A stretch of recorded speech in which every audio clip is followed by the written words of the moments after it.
Salve, amada igreja, com a paz do Senhor, amém? Eu sou o André de Júlia. Bem, irmãos, bênção de Deus, né, a formatura ontem. Eu não sei o que é que está acontecendo, que eu estou muito chorando. Foi o casamento, depois do casamento eu só vivo chorando. Mas é bênção de Deus, quem estava aqui ontem à noite, né, pôde prestigiar a nossa formatura. Foi maravilhosa, tudo o que aconteceu foi maravilhoso. E realmente, como eu estava falando com alguns irmãos ontem, não é? Quando nós iniciamos o curso Casado para Sempre e fomos vivendo cada aula, né, cada encontro, eu tive a impressão de que a nossa turma era muito boa, porque éramos conhecidos, né? Estávamos entre amigos, então Sandro e Flávio, Jairo, Aquiles e Anne, Adilson e Tassiana.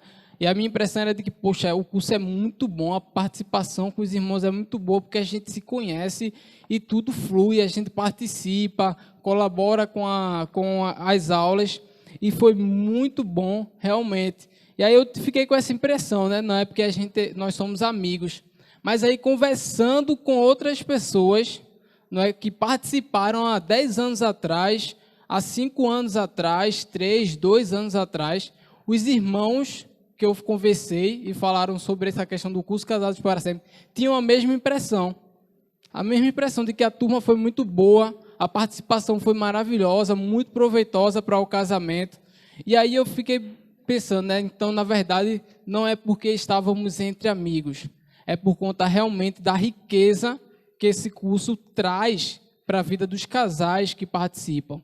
Então, que Deus possa estar nos abençoando a cada dia, não é? E que aqueles que realmente não participaram ainda possam participar, para que vocês também sejam enriquecidos com essas aulas que são dadas, né, através do curso Casados para Sempre, amém?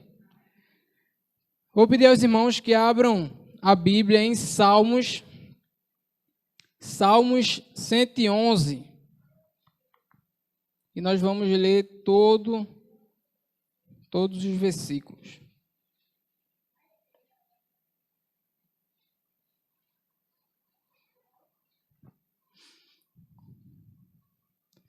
E nessa noite eu vou trazer um pouco mais desse curso Casado para Sempre, não é? Trazendo alguns pontos de algumas lições, não é? Do aprendizado que eu tive, de algumas lições que tivemos no curso.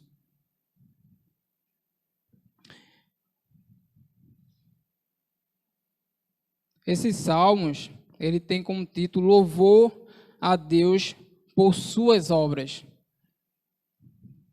Diz assim a palavra de Deus: Louvai ao Senhor, louvarei ao Senhor de todo o meu coração, na assembleia dos justos e na congregação. Grandes são as obras do Senhor, procuradas por todos os que nelas tomam prazer. A sua obra tem glória e majestade, e a sua justiça permanece para sempre. Fez com que as suas maravilhas fossem lembradas. Piedoso e misericordioso é o Senhor. Deu mantimento aos que o temem. Lembrar-se-á sempre da sua aliança. Anunciou ao seu povo o poder das suas obras, para lhe dar a herança dos gentios. As obras das suas mãos são verdade e juízo. Seguros todos os seus mandamentos, permanecem firmes para todo o sempre, e são feitos em verdade e retidão. Redenção enviou ao seu povo, ordenou a sua aliança para sempre. Santo e tremendo é o seu nome. O temor do Senhor é o princípio da sabedoria.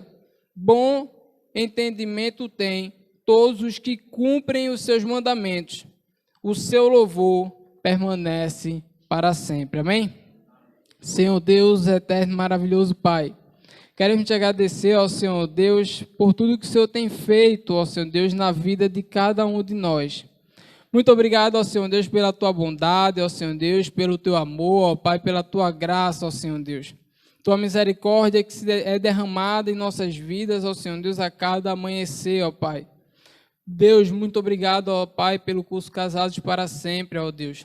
Onde tivemos ali o prazer de participar, ó Senhor Deus, e sermos enriquecidos, ó Senhor Deus, através de cada lição ali, ó Senhor Deus, onde participamos, ó Pai. Que o Senhor continue abençoando os casais, ó Senhor Deus, no qual eu tive o prazer de participar, ó Senhor Deus. Que o Senhor abençoe, ó Deus, a nossa liderança, ó Senhor Deus, através do pastor Márcio Edivânia, através do irmão Alexandre, ó Senhor Deus, e a irmã Elaine, ó Pai. Deus, muito obrigado, ó Pai, que possamos assim também, ó Senhor Deus, estar disponível, ó Pai, para abençoar outras vidas, ó Senhor Deus.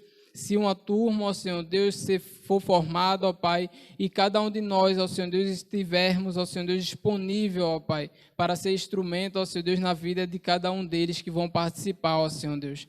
Deus, que o Senhor possa estar continuando a abençoar esta igreja, ó Pai. Que o nosso lema, ó Senhor Deus, edificando famílias para a glória de Deus, ó Senhor Deus, cada dia mais se torne mais forte, ó Pai. Que possamos, ó Senhor Deus, cada vez mais investir em famílias, ó Senhor Deus, que possamos cada vez mais, ó Senhor Deus, investir em pessoas, ó Senhor Deus, para o Teu reino e para a Tua glória, ó Senhor Deus. Porque assim o Teu Filho, ó Pai, nos mandou pregar, ó Senhor Deus, a todas as criaturas, ó Pai, ensinando, ó Senhor Deus, todas as coisas, até que Tu venhas novamente nos buscar. Muito obrigado, ó Senhor Deus, por esta noite, no nome santo do Teu Filho Jesus Cristo. Amém, amém e amém.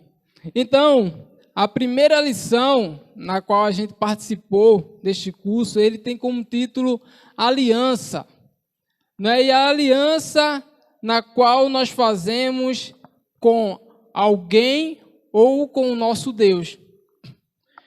Eu e Júlia, nós nos conhecemos, ainda adolescentes. Graças a Deus, eu na igreja e ela também, E ali fomos nos conhecendo, nos relacionando, mas graças a Deus, desde o início, nós já tínhamos um propósito.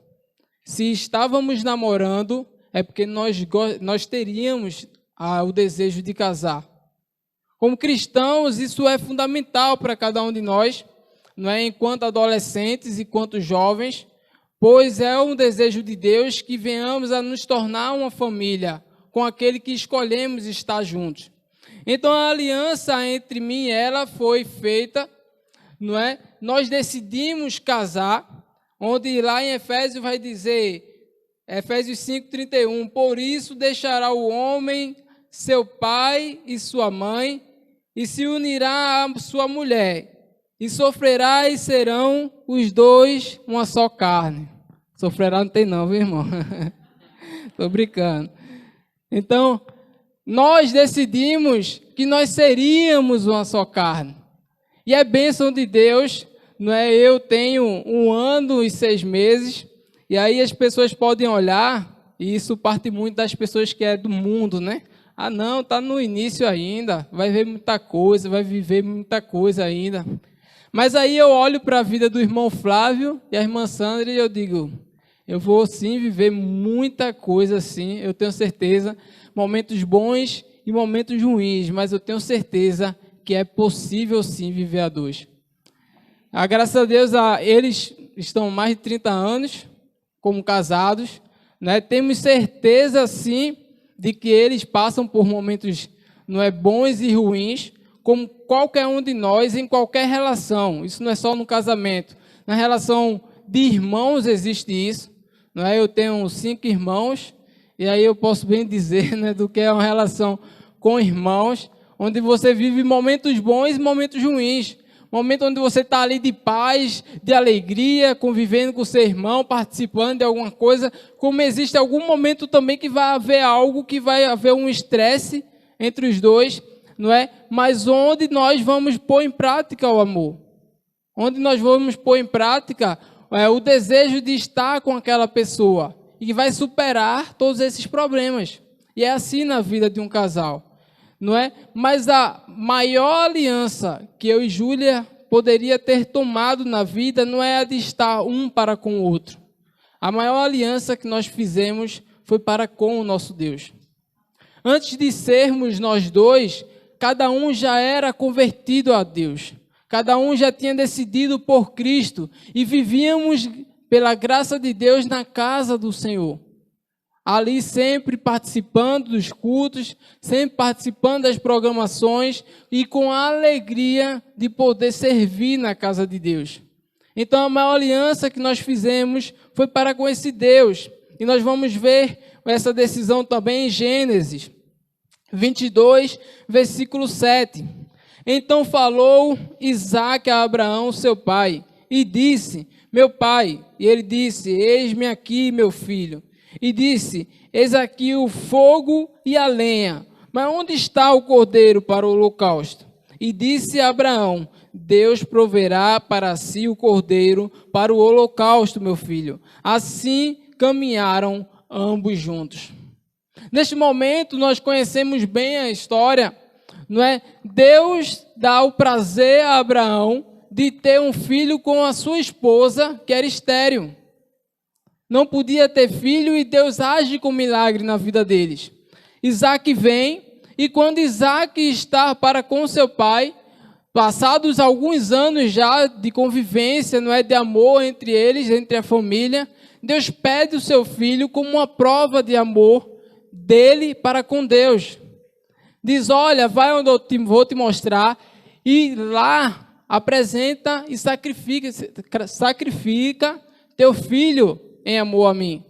Abraão, não é, a Bíblia não vai relatar se ele questiona ou não, obedece a Deus. No outro dia ele sai bem cedo e vai com o seu filho. E quando ele vai ali sacrificar o seu filho, Deus brada com a voz e diz: olha, hoje tu provaste que amas a mim. Ali Abraão demonstrou que o amor dele em relação a seu filho e a Deus era maior a Deus. E ele tinha a certeza, e nós não temos como explicar, que Deus iria prover o cordeiro. Se ele estava se referindo àquele cordeiro que Deus bota ali para ser sacrificado naquele momento, a Bíblia não vai falar isso. Mas de alguma forma nós podemos deduzir que ele acreditava plenamente que ele obedecendo a Deus, Deus proveria o cordeiro que seria sacrificado.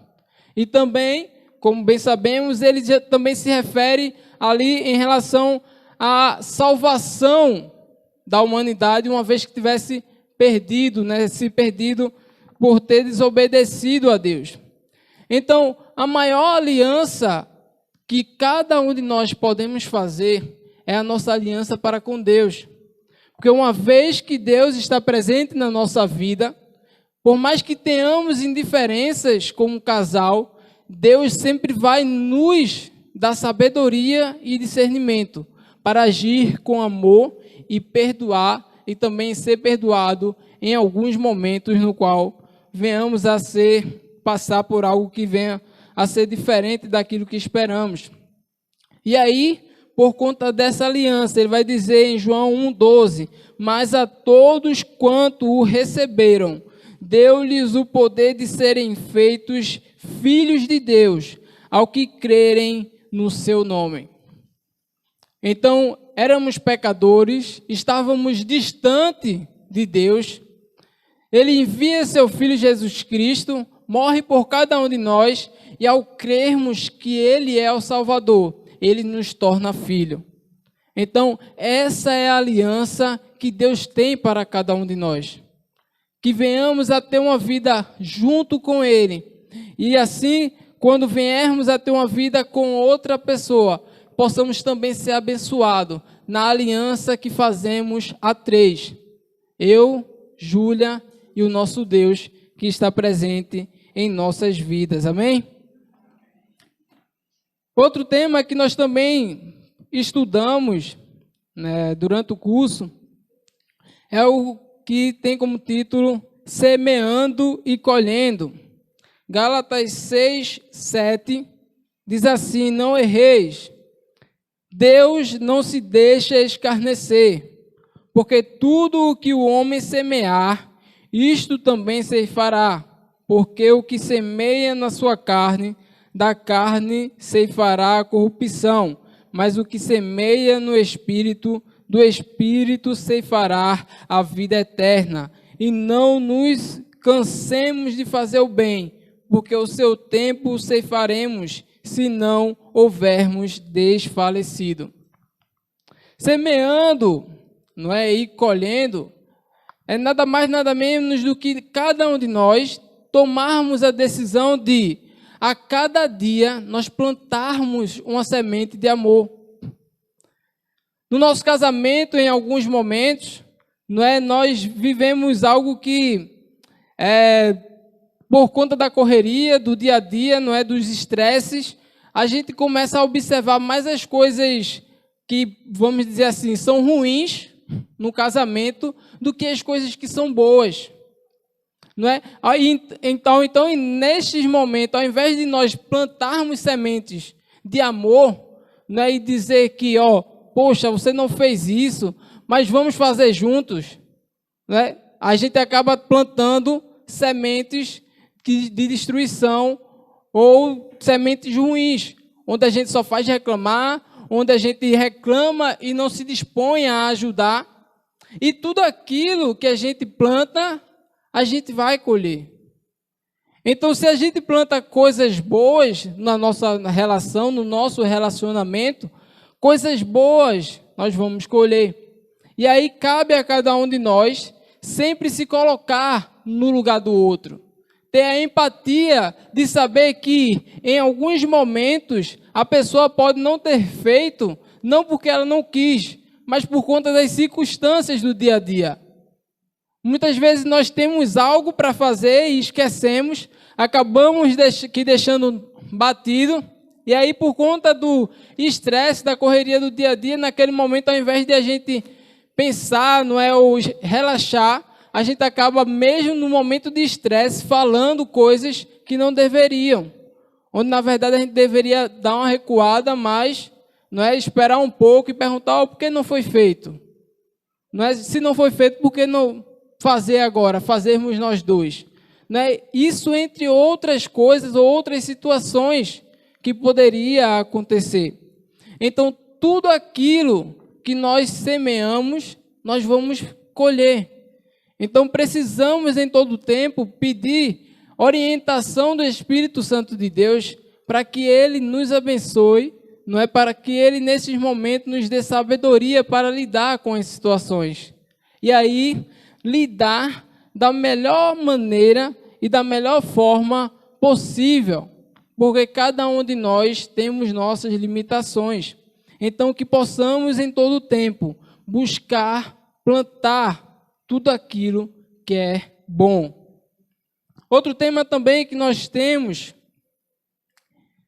na lição, ele tem como título perdão.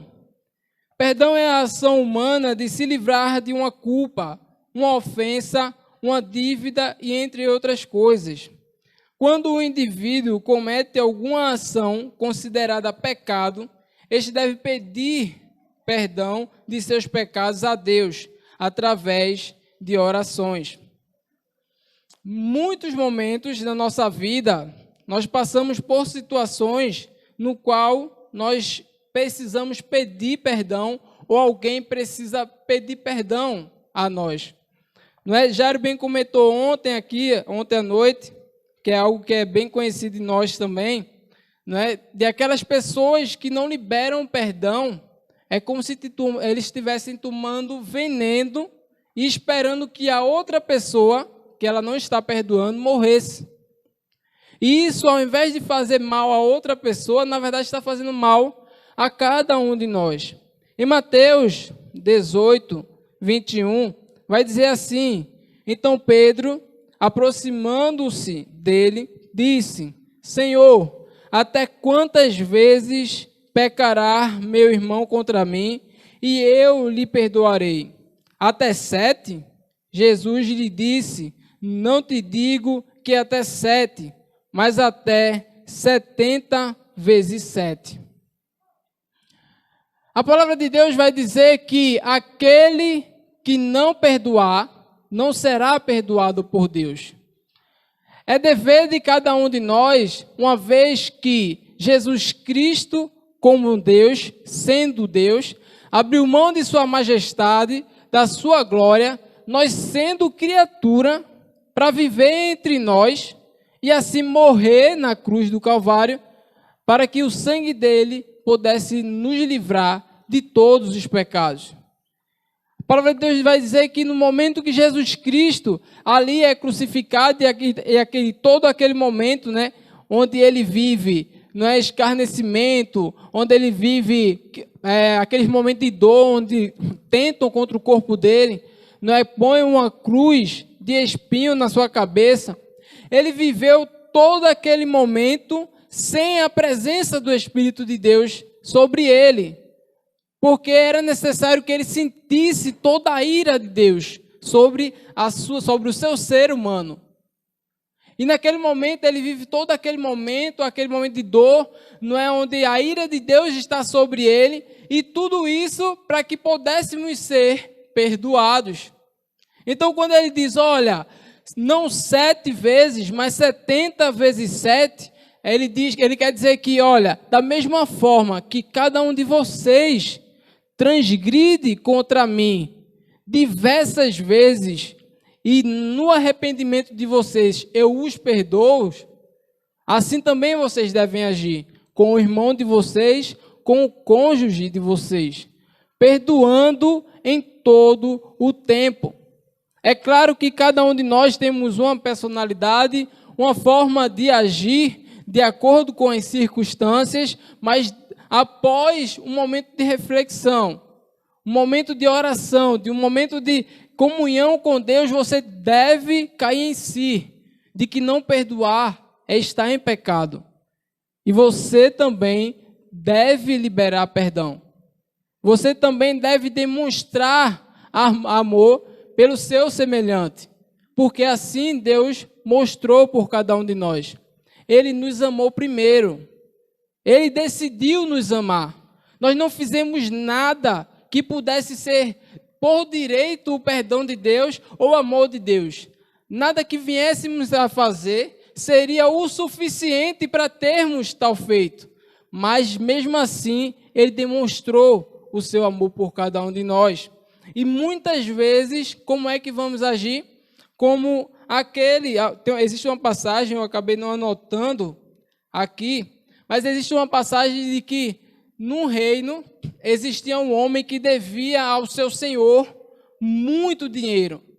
E quando ele vai até o seu senhor ali e pede perdão por essa dívida, porque ele não tinha como pagar, aquele homem responsável por aquele rapaz que estava pedindo ali perdão pela dívida, perdoa ele a dívida e diz a ele que fique tranquilo, que ele pode ir porque está perdoado.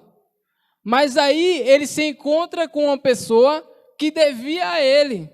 Ele é perdoado por sua dívida, mas quando chega uma outra pessoa que devia a ele, ele não age da mesma forma e manda prender aquela pessoa que estava ali devendo.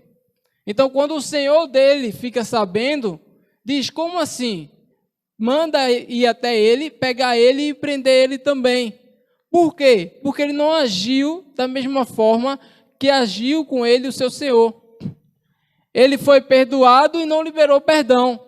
Então, cada um de nós, assim como fomos perdoados, nós também precisamos perdoar, porque assim deve ser, senão nós vamos estar em pecado. E se não perdoarmos, nós também não vamos ser perdoados. Amém? Então, que o Espírito Santo de Deus possa estar nos ajudando enquanto na nossa vida, para que possamos liberar perdão também.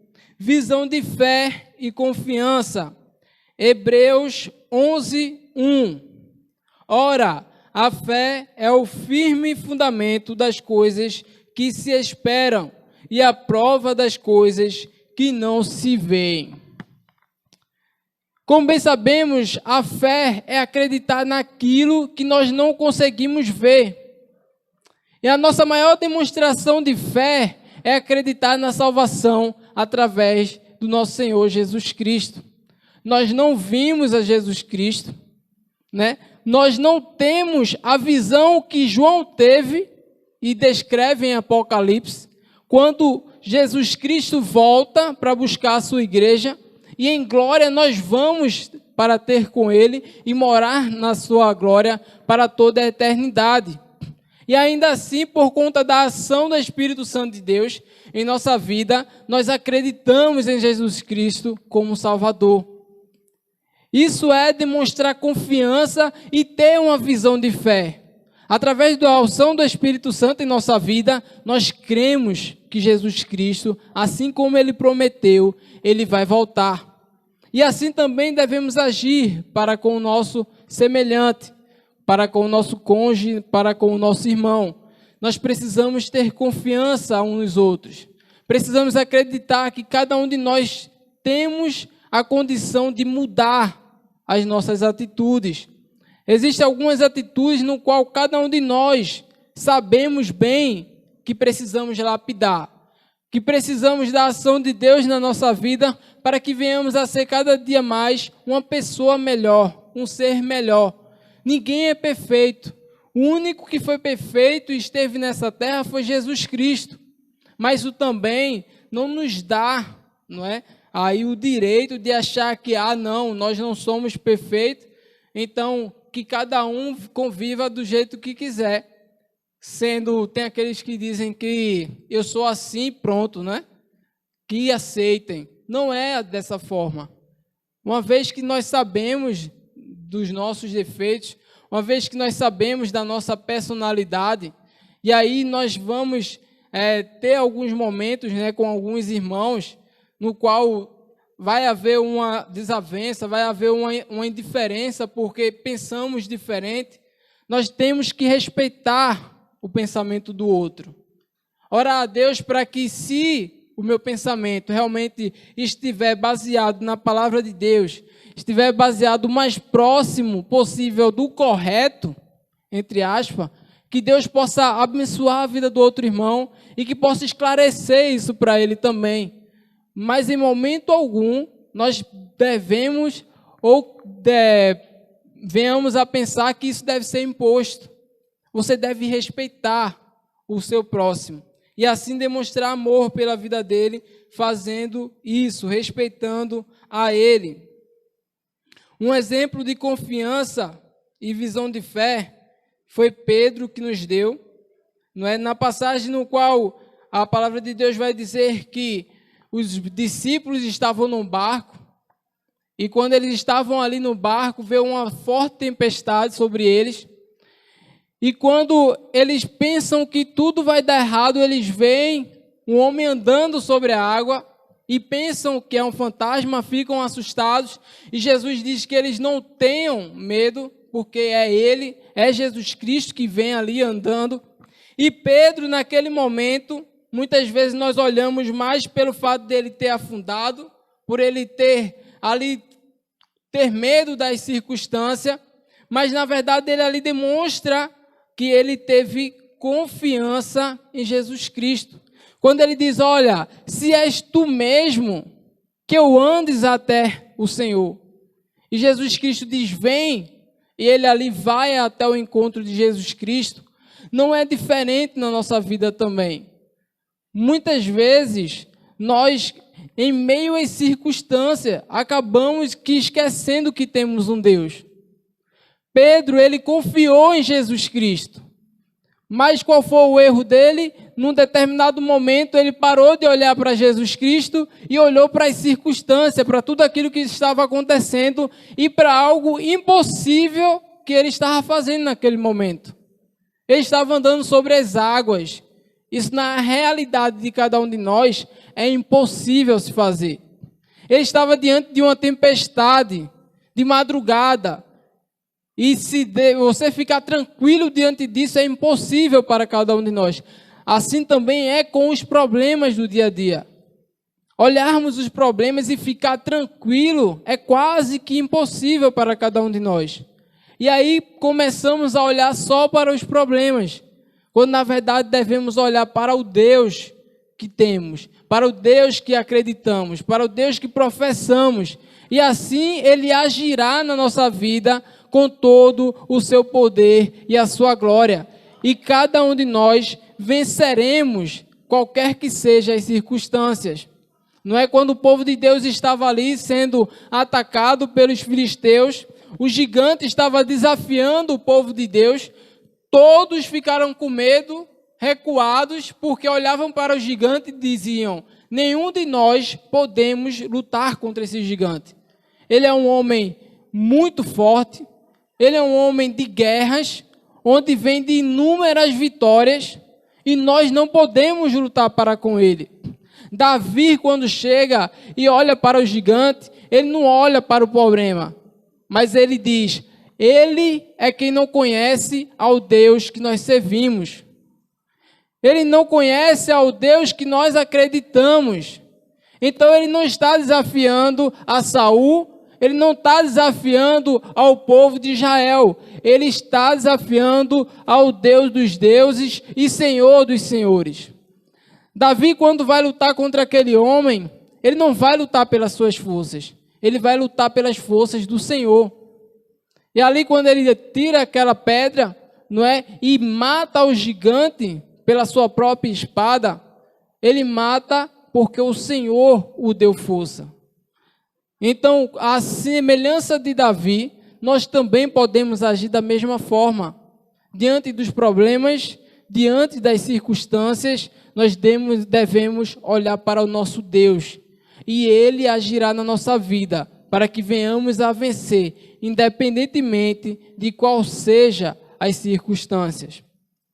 Um outro tema que nós também estudamos, ele tem como título Batalha Espiritual. Devemos entender que nossa luta vai além da carne, que o inimigo é o maior interessado em destruir nossa vida, nosso casamento, nossas relações. Por isso, temos que nos revestir das armaduras do Senhor para lutarmos juntos.